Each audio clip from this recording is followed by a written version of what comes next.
Okay, it's Thursday, December the 8th, 2022 when I'm doing this. This is a different kind of video. I've been reacting to the World Cup and I'm also been doing reaction videos. But this one is a different video because I just experienced jury duty in Columbus, Ohio, where I live. Franklin County Common Pleas Court. Yeah, I was selected for jury duty, and on December the 5th, I showed up at Common Pleas Court, and I was selected for a jury.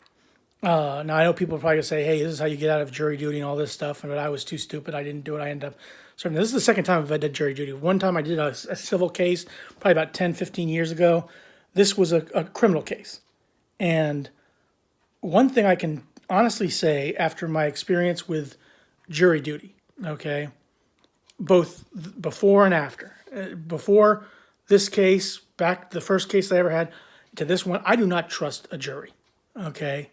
This has reinforced it because, again, you're asked to sit in judgment of somebody else based on the evidence, do the best you can, okay? And you really don't know if you're right or wrong unless there's absolutely 100% evidence going your way, okay? And again, as I was sitting on because here's how the process was. I showed up there. They give me a message. Your civic duty. Blah blah blah. Got it. Okay. I got called in the first 30 names of people to go up for a criminal case. We go up to the court to the seventh floor, and they give us numbers. My number was 18. They put 1 through 14 in the jury pulpit. 15, 16, 17, 18, which is where I was in the front of that, and 19 through 30 sits in the gallery. They tell us this is what a jurist does, blah blah blah, and then they'd go about selecting the jury.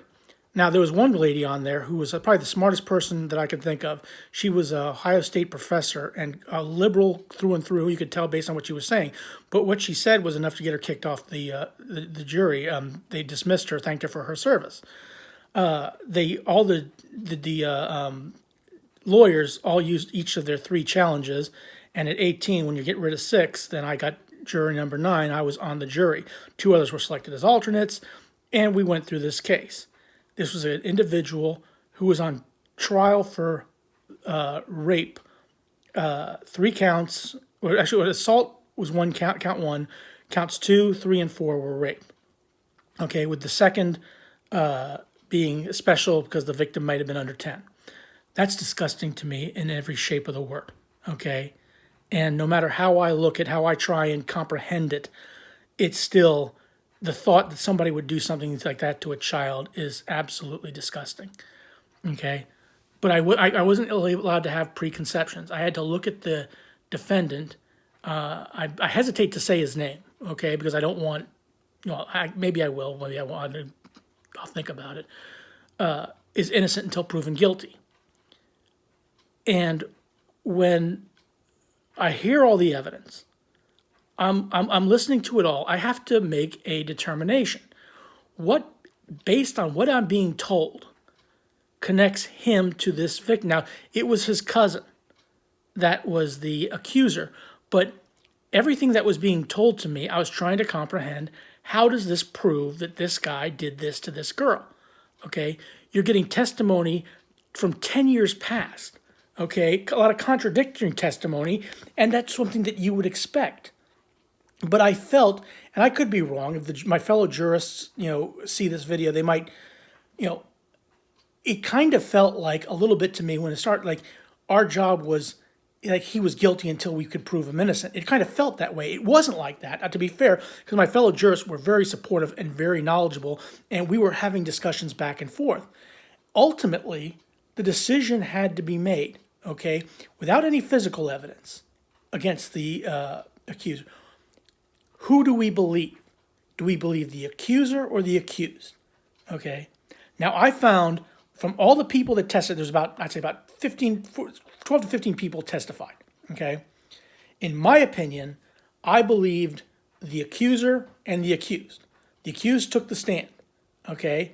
And I found him very credible. I also found the accuser incredibly credible. And ultimately, when it came to my decision on the case, I had to ask, why would this individual be lying? Okay. She had all the characteristics of somebody that had this happen to her, and ultimately it didn't make any sense for her to make it up. It didn't have any sense for her to pick this person as the one that did it. There was no hatred or motive other than the fact that what he supposedly did, or he was accused of. You had to make a determination, okay, and it had to be unanimous. And I was really one of the last holdouts, okay, because I didn't at the time think the prosecution made his case. What ultimately won me over to the side of guilty as a verdict was the fact that I believed the victim. The victim was very, very credible and believable, and it did not make any sense, in my opinion, that this individual would make up a story against this other individual. Like I said, I haven't said the names. I'm not sure I'm going to say the names. If you ever want to know, you can always ask me. Maybe one day I'll tell you. There were actually 5 counts to begin with. One was an assault charge, which was dismissed. So we had a second count of rape with amendment to do we believe the accuser, was under the age of 10 when this happened. I know this is a disgusting prospect to even think about, but the third count of rape and the fourth count of rape. We found guilty on the second count, but we were not able to prove that under 10 years old. Not guilty on the third count, and I'll explain that in a second, and guilty on the fourth count. So two counts of rape he was found guilty on. One count he was found not guilty on. The reason why he was found not guilty on the third count was because of a time discrepancy. And I believe this was a clerical error by the prosecution, that she said on the stand that this happened in December, but the count said it happened between May and September. And she's saying one thing, it's saying another, so we basically said not guilty on that because they couldn't prove that to us. Ultimately, the defendant was found, like I said, found guilty on 2 of the 4, counts 2 and 4. We didn't find that he was that the victim was under 10 years old. We couldn't prove that, and his bail was revoked, and I believe he was going to be sentenced on the 20th. Okay, but as for my experience on jury duty, this is like the second time. The first time I experienced, I had the same feelings as this time. I do not trust juries, even when I'm on them. Okay, I would never want anything to happen to me like that. That is a great deterrent for me not to commit any crime. Okay, I will never commit a crime because of that and this. Okay, I do not trust juries because going through this process, it has taught me one thing, that you're going to go when you're in the jury room. In both cases that I was on, it's almost like we're trying to find reasons why this person did it versus also discussions why he may not have done it. Again, there's no way for any of us to know if this person committed this crime. And if he didn't, then we are to blame for his circumstance. Having said that, however, if he did do it, then he's right where he belongs. Okay? My problem, what I'm coming to grips with, okay, is based on her testimony, which is what I believe, and I still believe. I have no doubt in my mind that what she's doing is the truth. Is I'm coming to grips with, was the right decision actually made? Okay, she may be a better actress than is out there. Again, I don't think so, but not knowing is always going to haunt me. And that's why I'm doing this video. I'm getting this is, if whether one person watches this or 10 people watch this video, okay? I just want to bare my soul as to what happened, okay? I'm proud of doing my civic duty, okay?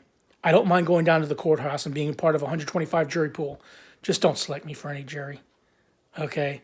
I do not, it's not an enjoyable process. It's not enjoyable to do something like that, especially on a case like that. Okay, I absolutely hated it, and again, I'm going to have to live with my decision. And if I made the right decision, then I made the right decision. I can only do based on the evidence that's presented before me, and so that's what I did. And it's something that I can tell anybody out there in the United States: don't commit a crime. Don't put yourself in this situation.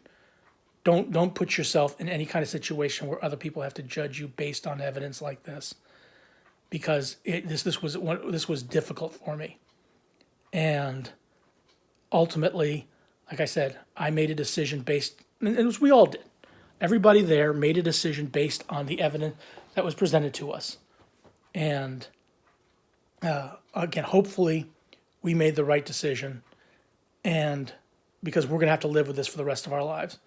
And we've been told not to beat ourselves. We talked to the judge, and both attorneys came into the deliberation room, and they told us you did the best. Both of us were very complimentary and thanked us for our service. And but again, I can't. I have to speak this out and let people know my experience based on being in a jury, and being in this. This is the second time it's happened, and I hope it doesn't happen again.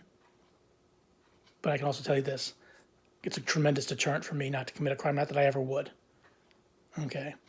But thanks for watching this video, and let me give my 2 cents worth. Have a good rest of your day. Please click like, share, and subscribe.